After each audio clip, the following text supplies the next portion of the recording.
Boa noite, irmãos, novamente. Gostaria de convidá-los a abrir a palavra do Senhor.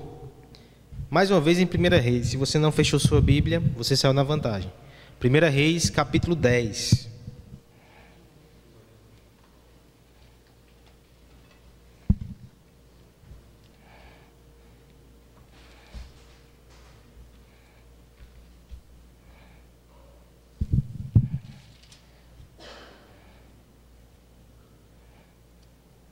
Primeira Reis, capítulo 10, nós lemos do verso 1 ao verso 13. Será projetado aí.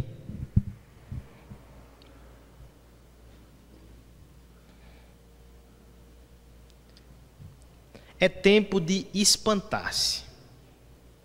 2020 certamente vai ser um ano que entrará na história. Uma doença que faz com que Olimpíadas sejam canceladas. Ruas comerciais fiquem desertas. Igrejas baixem as suas portas.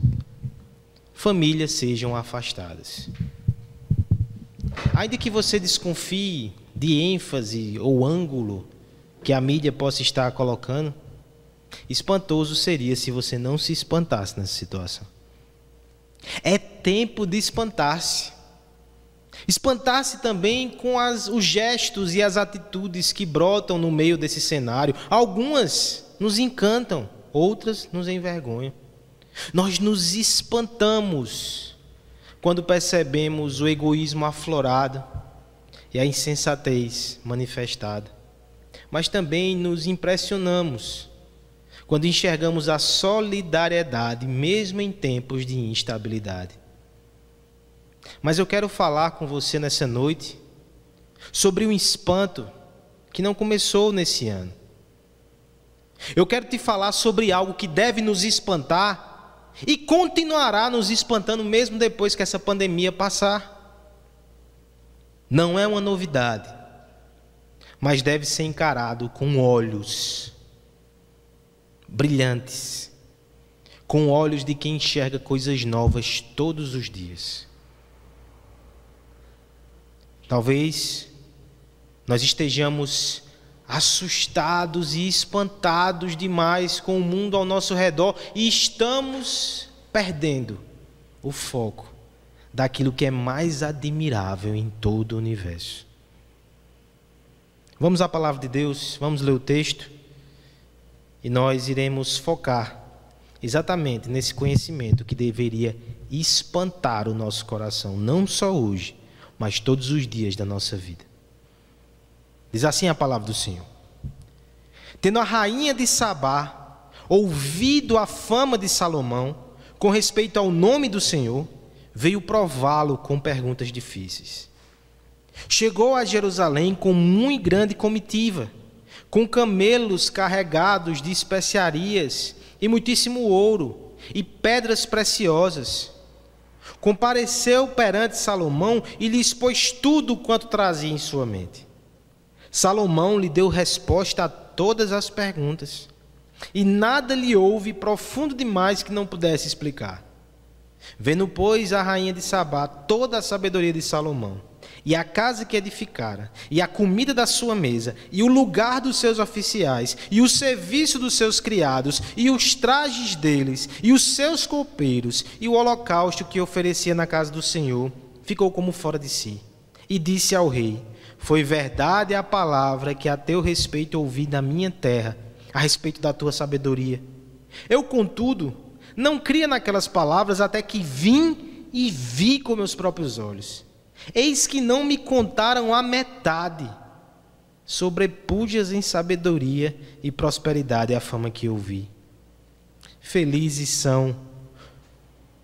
os teus homens, felizes esses teus servos, que estão sempre diante de ti, que ouvem a tua sabedoria. Bendito seja o Senhor teu Deus, que se agradou de ti para te colocar no trono de Israel.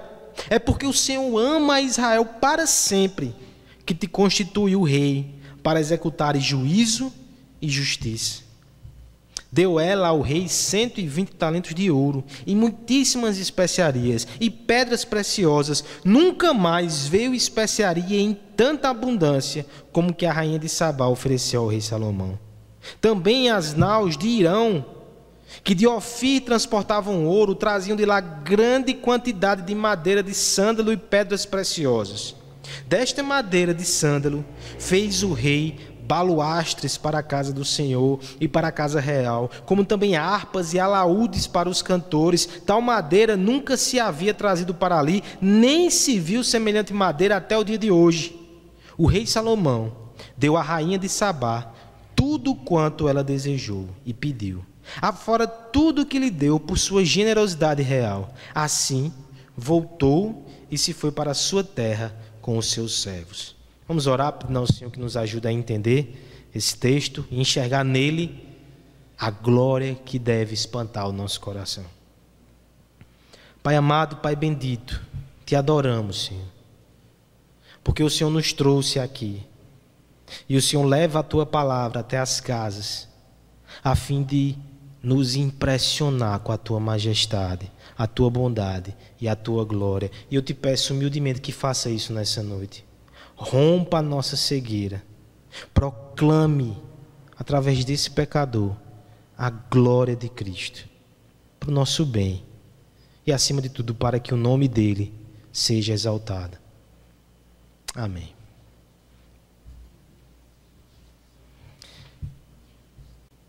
Talvez você tenha olhado para esse texto e não tenha percebido tamanho espanto, tamanha glória. Nós precisamos fazer uma calibragem teológica aqui primeiro. Nós estamos aqui no auge da monarquia de Israel. O livro de 1 Reis, ele mostra exatamente o início dele, a transição do grande rei Davi para o grande rei Salomão. E esses dois homens, segundo os teólogos bíblicos, eles apresentam o apogeu do reino de Israel. Ninguém fora como eles neste período. Especificamente o capítulo 10 é um texto que está no topo desse processo. Ele é o auge. Porque nos primeiros capítulos, Salomão assume e ele coloca a casa em ordem. Ele mata alguns inimigos internos à lei de Davi para pacificar o reino. Ele constrói e dedica o templo ao Senhor. Ele faz até alianças admiráveis pelo impacto geopolítico, como a aliança que ele faz com o Egito. Depois disso tudo, nós temos o capítulo 10 aqui, demonstrando como este rei era admirável e glorioso. A partir do capítulo 11, que é o texto que segue, começa a decadência no próprio Salomão, que por fim vai redundar na divisão das tribos de Israel. Mas o capítulo 10 não. O capítulo 10 é o auge. E eu quero que você encontre assombro comigo neste momento, porque quem era esse povo para chegar nessa situação aqui? O povo de Deus, o povo de Israel, começou com um homem só, Abraão, que foi tirado da terra de Ur dos caldeus e foi peregrinar na terra que o Senhor prometera. Mas Abraão e os seus filhos foram peregrinos, eles não possuíram a terra. Depois esse povo foi levado para o Egito como escravo por 400 anos. Cresceu, mas debaixo de opressão. Não era uma nação.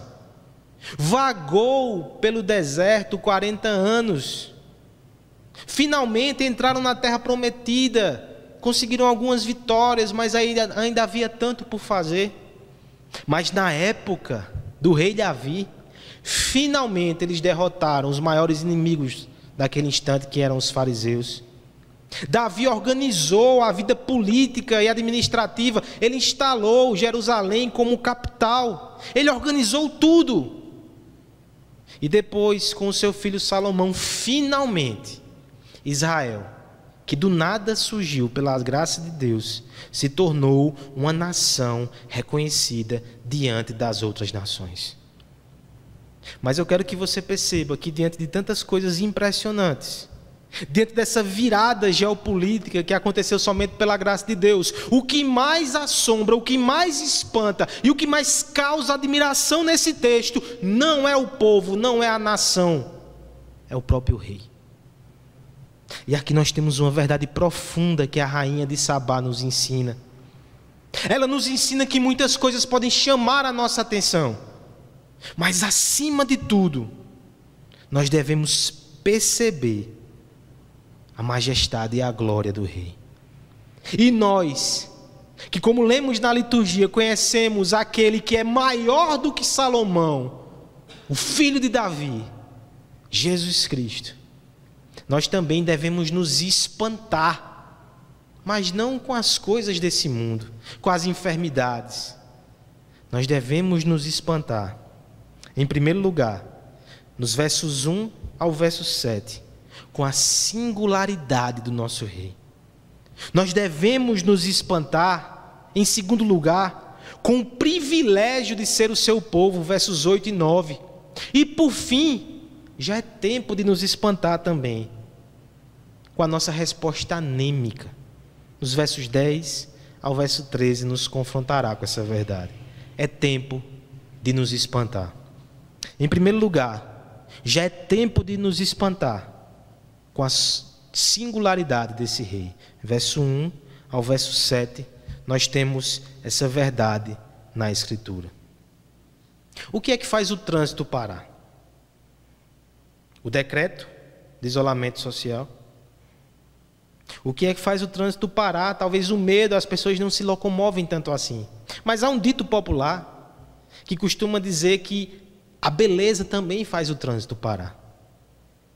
No entanto, o que nós enxergamos aqui nesse texto é uma beleza, uma majestade que não faz o trânsito parar.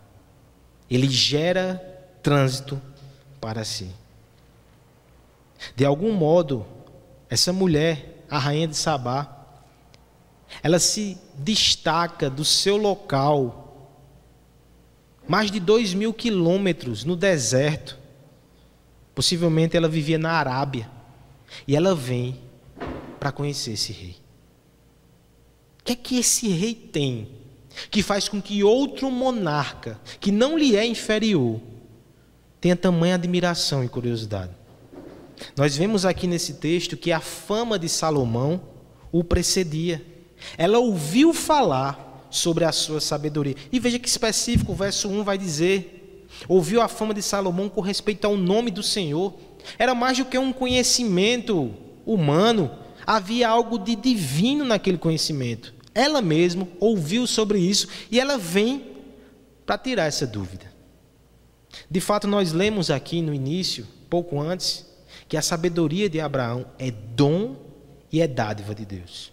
Nós não lemos aqui, mas você pode conferir em casa depois, em 1 Reis 4, 39 a 34, que esta sabedoria, a palavra de Deus vai chamar de larga inteligência.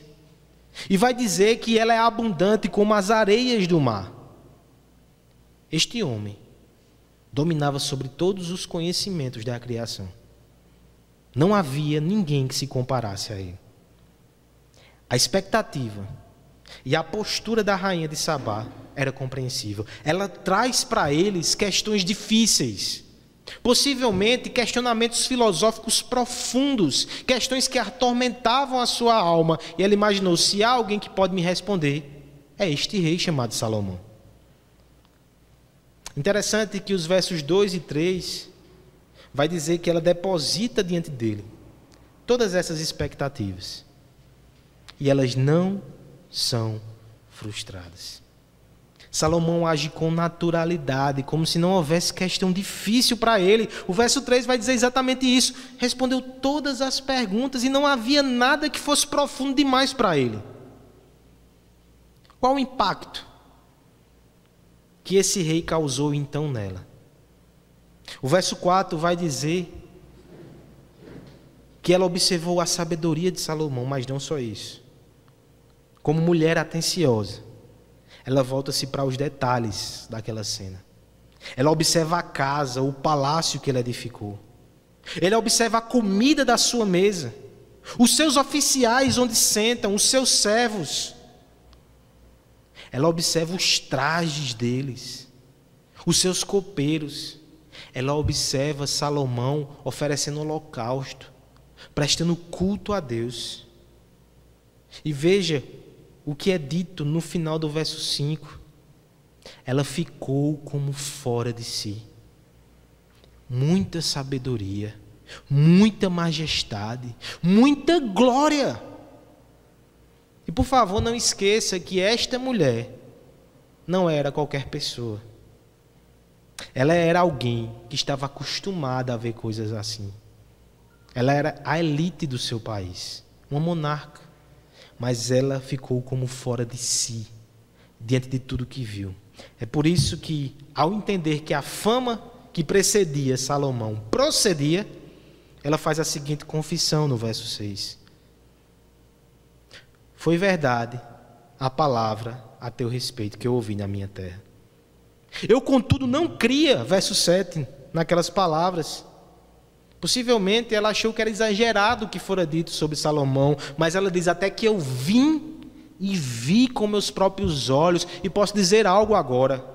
Elas ainda não faziam justiça à verdade, não era sequer a metade. Tu sobrepujas em muito tudo que eu ouvi.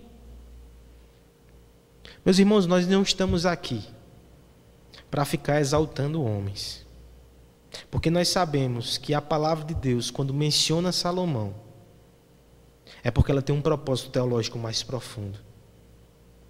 Salomão aponta para o nosso rei, o Senhor Jesus Cristo. Ele é tipo de Cristo. E Cristo é o governante que nos deixa impressionados com a sua sabedoria. Os relatos do Evangelho já nos mostram que quando ele falava, os homens diziam: de onde vêm estas coisas?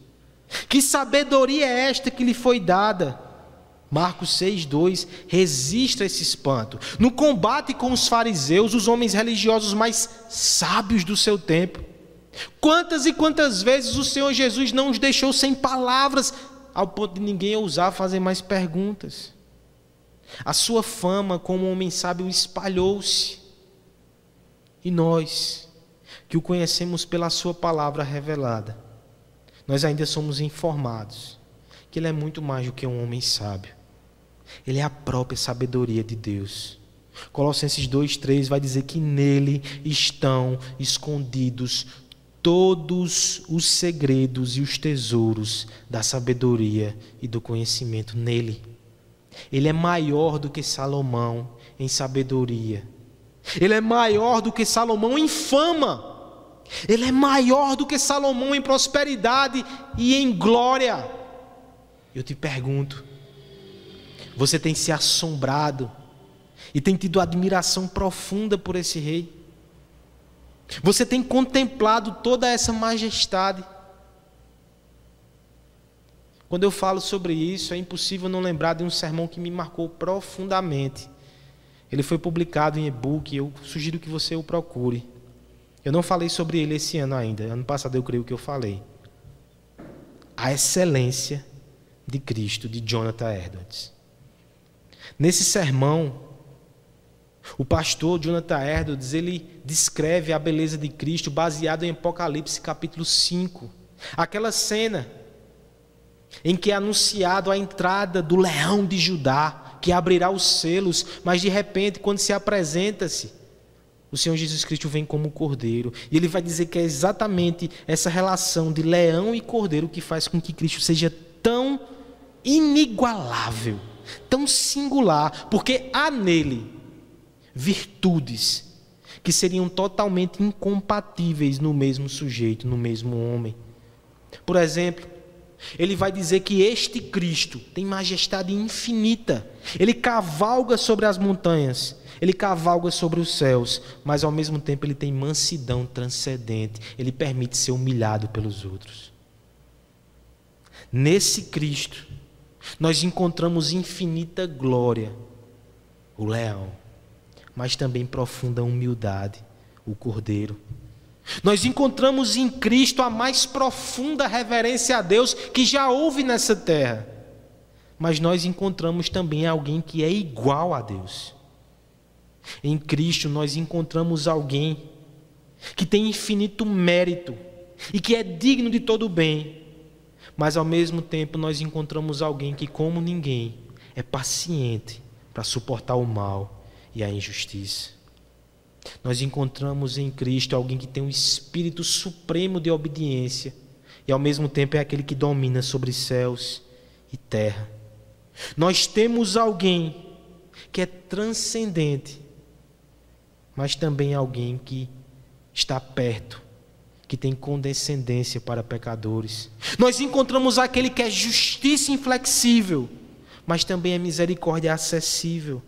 Aquele que tem sabedoria para deixar os sábios desse mundo boquiabertos, mas tem a simplicidade de comunicar-se com crianças. Esse é o nosso Cristo. Ele é singular. Ele é o Rei incomparável. E aqui eu me lembro de uma ilustração que eu vi certa vez do pastor Joel Bick, onde ele mencionava um homem que, por problemas de saúde, acabou perdendo a sua visão. E este homem estava prestes a casar, quando tomou conhecimento de um procedimento que poderia fazer com que sua visão fosse recuperada. E ele optou por fazer o grande teste somente no dia do seu casamento. Ele fez a cirurgia, mas ele ficou de olhos vendados. Ele preparou tudo para que a primeira coisa, ou na verdade pessoa que ele visse, fosse a sua noiva que ele tanto amava. Então chegou o grande dia. Com a cirurgia já realizada, aquele homem com os olhos vendados, a sua amada foi entrando, ele foi a aguardando, e quando finalmente ele sentiu o toque das suas mãos, ela tirou a venda dos seus olhos. E aquele homem, vendo aquela imagem, ele disse: minha amada, você é ainda mais bela do que eu imaginei. Você é muito mais bela do que eu imaginei. Essas palavras nos fazem lembrar o que a rainha de Sabá disse: Salomão não disseram metade do que tu eras. E eu tenho certeza que todos esses exemplos não se compararão à nossa sensação no dia que finalmente nós enxergarmos o nosso Cristo, porque somente tateando, somente ouvindo sobre os seus atributos, o nosso coração já é tocado. Imagine o espanto e assombro que vai ser no dia que contemplarmos a sua face bendita. Nem metade nos foi dito da sua beleza, da sua majestade, da sua glória. Irmãos, é tempo de nos espantar com a singularidade do nosso Rei. Todas as sensações de deleite que nós temos são pequenas comparadas a que teremos quando o conhecemos. A fugaz centelha de prazer que areja o nosso coração quando contemplamos a beleza nessa terra. A breve sensação de completude e paz que nós temos quando finalmente nós conseguimos respostas para questões difíceis. A momentânea explosão de contentamento que é revelada nos raros momentos em que encontramos justiça e bondade aqui nessa terra. Nós somos sedentos por experiências assim, e nós tateamos o mundo todo. Nós pagamos o preço do cansaço para obter pequenas doses de tais experiências. Mas bem perto de nós está o homem-Deus, está Jesus Cristo, e nele todas as virtudes transcendentes estão conectadas de forma harmônica e de forma permanente. Como não contemplar o nosso Rei com espanto? Como não abastecer o nosso coração com esse santo encantamento? Irmãos, Deus fez o mundo parar. E será que uma das misteriosas razões e motivos por trás desse ato não é para que a gente sente e contemple a beleza do nosso Cristo? Você tem aproveitado assim os seus dias? Quando chega no final do dia, sobre o que você conversa com a sua família? Quais são os espantos que você transmite?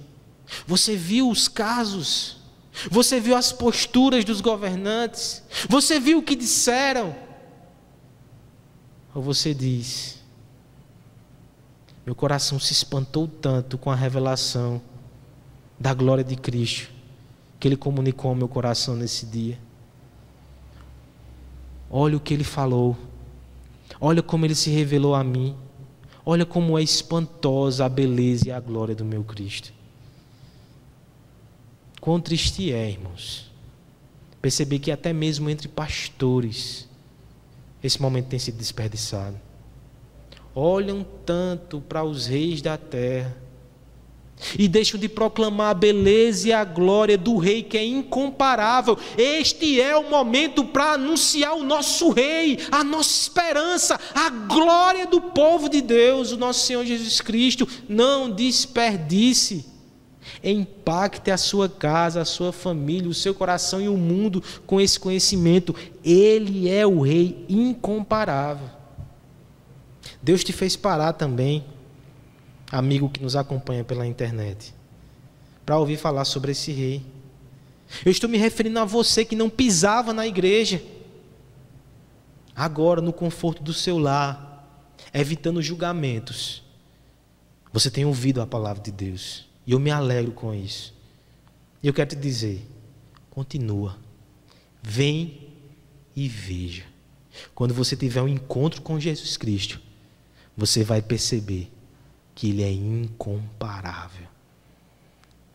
É tempo de nos espantar com a singularidade do nosso Rei, mas também é tempo de nos espantar com o privilégio de ser o seu povo.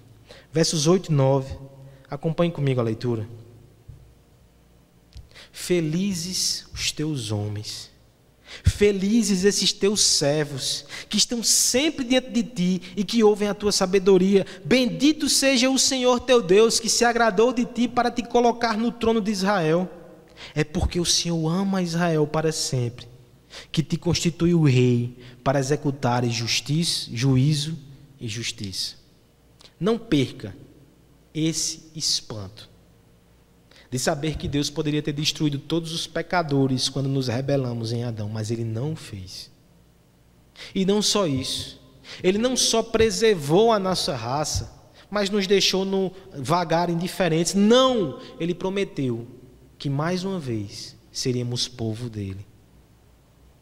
E Ele prometeu que habitaria conosco e se daria a nós.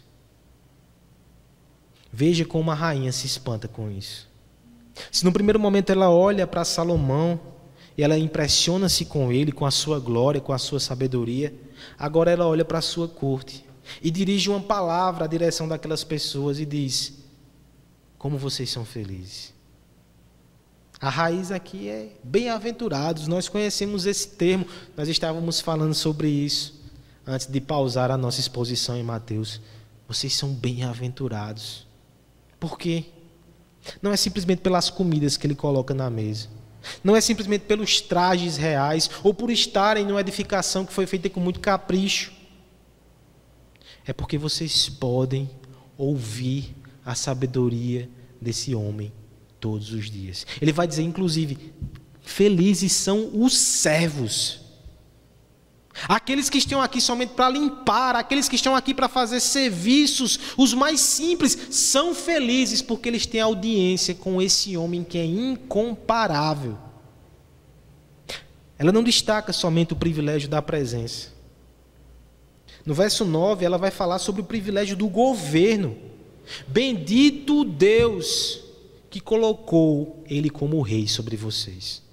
Não é simplesmente alguém que aconselha, que dá boas palavras, Ele o faz, mas é alguém que governa, e o governo desse rei bom é sinal do amor de Deus sobre essa nação. O princípio aqui não é somente o princípio da monarquia, é a ideia que nós seremos governados, sim. Talvez você nem reconheça isso, mas tem algo ou alguém que governa o seu coração, inevitavelmente. E o que ela está dizendo é bem-aventurado aquele que tem um bom rei, um rei que é dado pelo Senhor. Porque esse rei, veja no final do verso 9, ele não está aqui para atender os seus caprichos, nem para guiar essa nação por caminhos de insensatez. Ele vai fazer o que é justo. Ele vai executar juízo e justiça.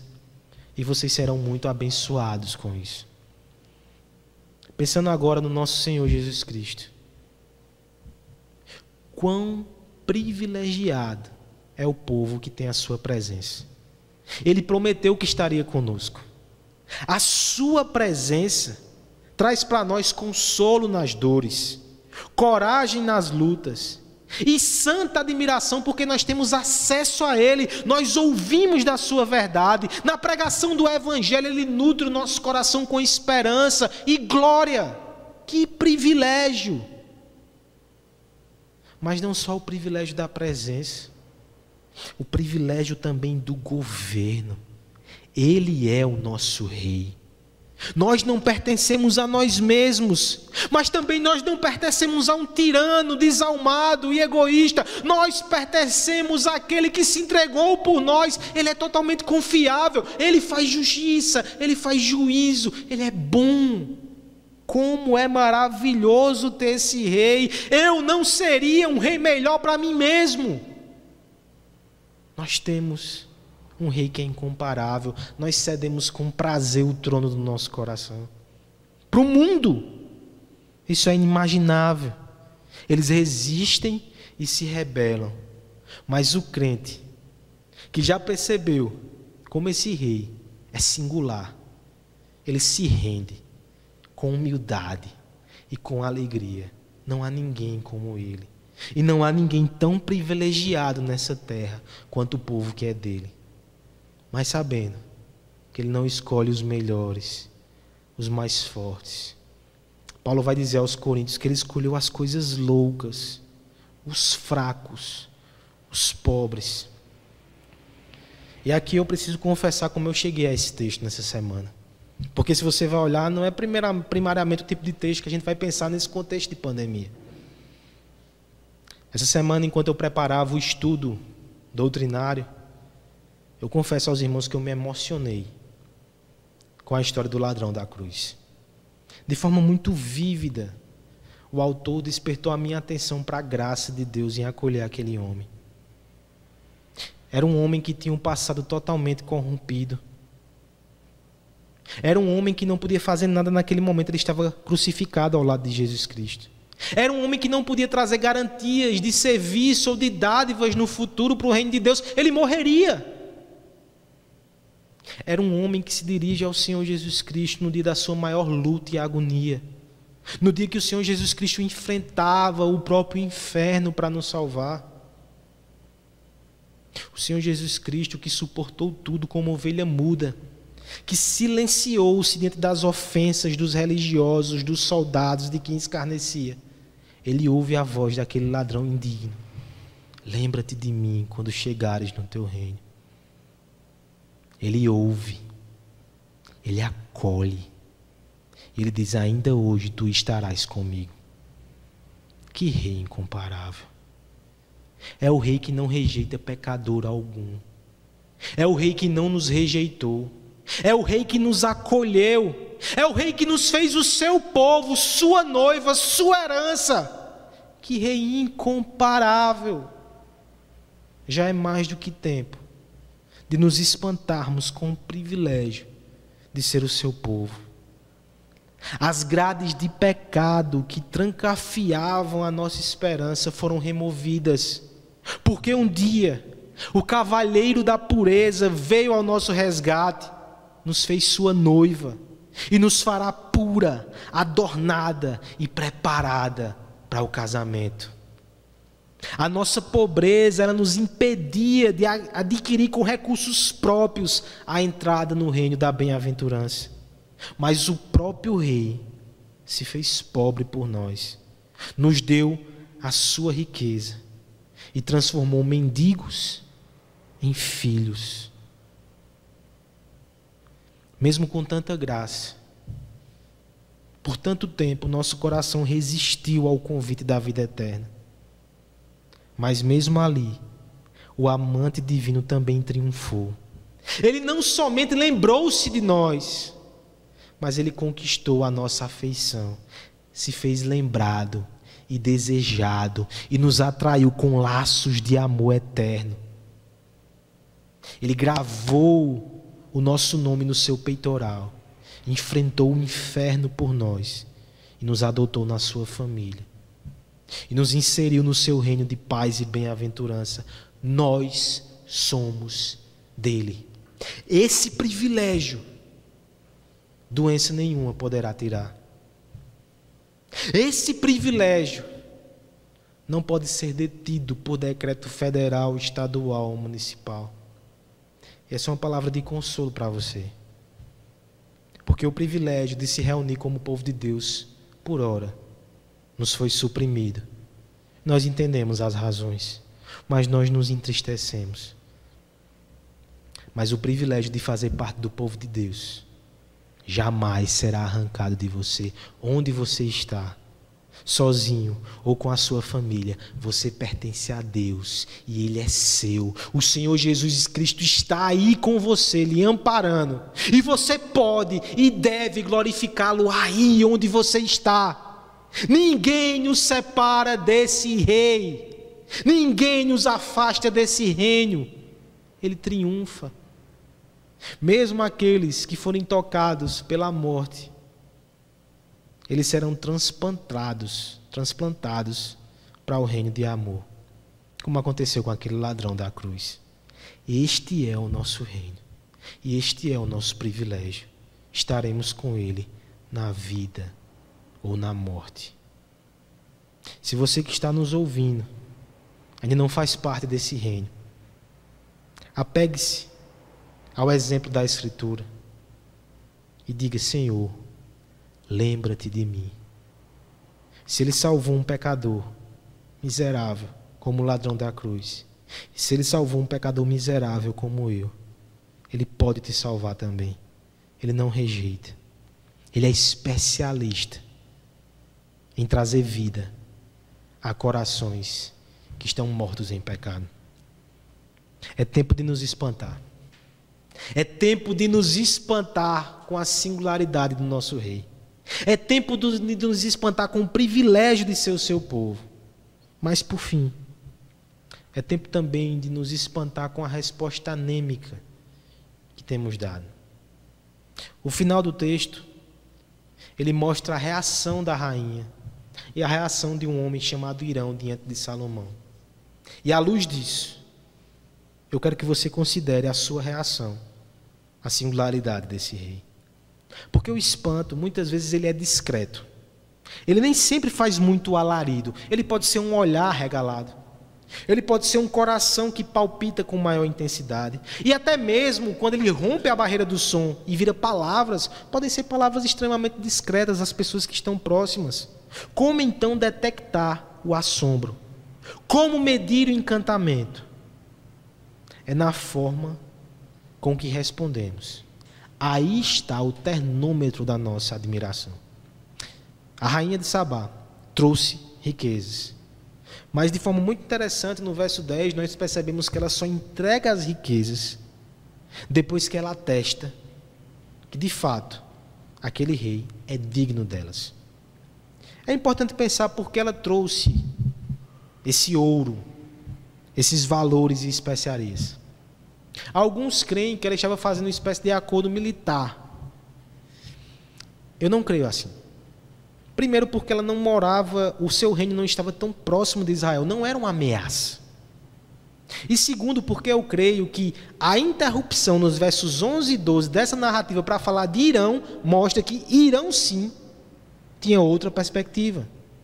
Porque Irão sim estava ameaçado por Salomão e faz uma parceria comercial e militar. Ele traz o seu ouro, ele traz a sua madeira, ele não é nem recompensado nessa narrativa, porque a ideia é que a recompensa é a parceria. A rainha não. A rainha traz riquezas, e traz riquezas em uma medida desproporcional. Nem que fosse um acordo militar, comercial. Tanta riqueza assim estaria em jogo. Ela traz muito. O texto vai dizer no verso 10 que tamanha oferta, tamanha riqueza jamais foi trazida em tempo algum. Ao mesmo tempo, veja o fechamento no verso 3. Salomão também dá riquezas a ela, mas além disso dá tudo o que ela pede. Nós temos aqui algo que vai muito além da relação comercial. Nós temos alguém aqui que, diante da grandeza e da glória daquele rei, ela teve que responder. e respondeu com tudo que tinha. Eu creio que essa ênfase na grande quantidade é para dizer, não foi algo que ela fez com recursos que não lhe faziam falta. Ela trouxe muitas riquezas. A pergunta então é: como nós temos respondido à revelação que temos recebido da glória daquele que é maior do que Salomão? E por favor, não pense que meu discurso aqui é um discurso que envolve riquezas financeiras tão somente. Porque esse nunca foi o caso para Deus.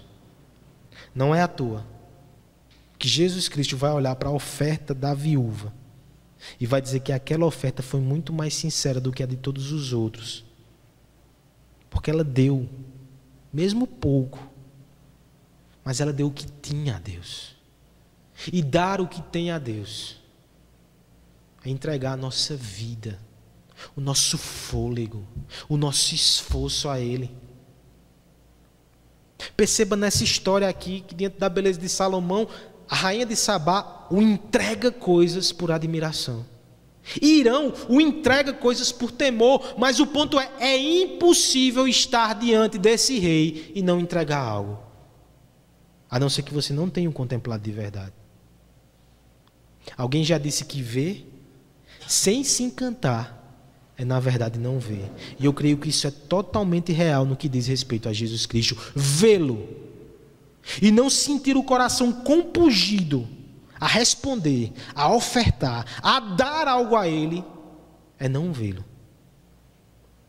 Uma das histórias que mais ilustra esse desejo de responder à graça de Cristo, que me toca pessoalmente, é a história do conde Zinzendorf. Esse homem foi conhecido na história da igreja por ser aquele que estava à frente dos irmãos moravianos. Homens que se entregaram à missão e que espalharam-se pelo mundo pregando o Evangelho. Este homem, conde Zinzendorf, nasceu em 26 de maio de 1700, na Saxônia, numa família de nobres. Mas desde muito novo ele foi educado pela sua avó, luterana, pietista. Aos 4 anos de idade, aquele menino já revelava um coração que desejava buscar mais a Jesus Cristo. 4 anos de idade. Aos 10 anos de idade, ele entrou na escola pietista de Halle e ali formou com seus colegas a ordem Grão de Mostarda, uma ordem que falava sobre evangelizar o mundo. No entanto, este homem vai dizer que um ponto fundamental na sua vida que o fez fazer tudo aquilo que fez para Cristo foi um dia, em uma das suas viagens, que ele contemplou um retrato, uma pintura de Jesus Cristo sofrendo na cruz. E tinha nessa obra o dizer assim: eu fiz tudo por ti, o que fazes tu por mim? Segundo o relato dele mesmo, naquele instante, ele foi quebrantado, ele chorou, e ao sair dali, ele assumiu o compromisso de se dedicar totalmente ao Senhor. Ele acolheu cristãos perseguidos na sua propriedade. Ele organizou com aqueles homens que ficaram chamados de irmãos moravianos cultos ininterruptos de oração por anos e anos, salvo engano, 100 anos. E aqueles homens, incentivados pela pregação dele, muitos deles se vendiam como escravos para evangelizar escravos. Em poucos anos, os irmãos moravianos alcançaram mais países do que 200 anos anteriores, desde a Reforma Protestante. Tudo isso porque um dia um servo do Senhor olhou para o seu rei e pensou: como é que eu vou responder a tamanha graça, a tamanha glória? Nós somos convocados nessa noite a também considerar isso. Porque é espantoso ver o que esse rei fez por nós. Mas infelizmente também é espantoso ver o pouco que fazemos por ele. Os homens do mundo, eles não fazem conta dos gastos quando se trata de suas diversões, mesmo pecaminosas. Como é que esse povo que é feliz em Deus poderia ser mesquinho com a obra do Senhor, especialmente sabendo que tudo vem dele. A generosidade é fruto da adoração. O esforço dos ímpios é notável no que diz respeito a conquistar a reputação, a construir o império debaixo do sol. Eles não medem esforços, eles não contam as horas. Se há tanta diligência perdida em reinos de vaidade que um dia virarão pó, muito mais zeloso deve ser o povo que serve ao Deus vivo e verdadeiro e que sabe que está construindo uma obra eterna que não será consumida no fim dos tempos. O nosso coração deve responder com muito entusiasmo e dedicação àquilo que o nosso Rei fez por nós. Os homens a ele se atiram pelos seus governantes que não fazem nada em seu favor. Nós conhecemos o Rei que, sendo tão glorioso, humilhou-se por nós e derramou seu precioso sangue em favor do seu povo. Quando esses dias passarem, que do isolamento social saia outra igreja, uma igreja que anseia estar aqui, uma igreja que anseia erguer suas mãos em adoração, uma igreja que anseia dobrar os seus joelhos em oração, uma igreja que anseia abrir os seus lábios para proclamar as virtudes incomparáveis do seu Rei, uma igreja que anseia abrir suas mãos para tocar os enfermos e consolar os aflitos, uma igreja que anseia abrir os seus bolsos para contribuir com a obra do Evangelho, uma igreja que anseia se entregar por completo ao Rei que se entregou por nós. Que essa seja a minha resposta e a sua resposta. No dia do juízo, a rainha de Sabá vai constranger a muitos. Ela veio de longe para conhecer Salomão. E você está tão perto daquele que é maior do que Salomão, que no dia do juízo, você não seja constrangido por ela, mas que você entregue seu ser e o seu coração aos pés do Rei incomparável, Jesus Cristo. Já é tempo, irmãos, de nos espantar. Não com o coronavírus, não com os abusos dos governantes. É tempo de nos espantar com a glória de Cristo, que é revelada a nós em seu Evangelho. É tempo, irmãos, de nos espantar com a glória de Deus revelada em Cristo, para causar espanto nesse mundo com uma vida que glorifica a Deus, sendo semelhante ao Cristo que é o nosso Rei. Espantemos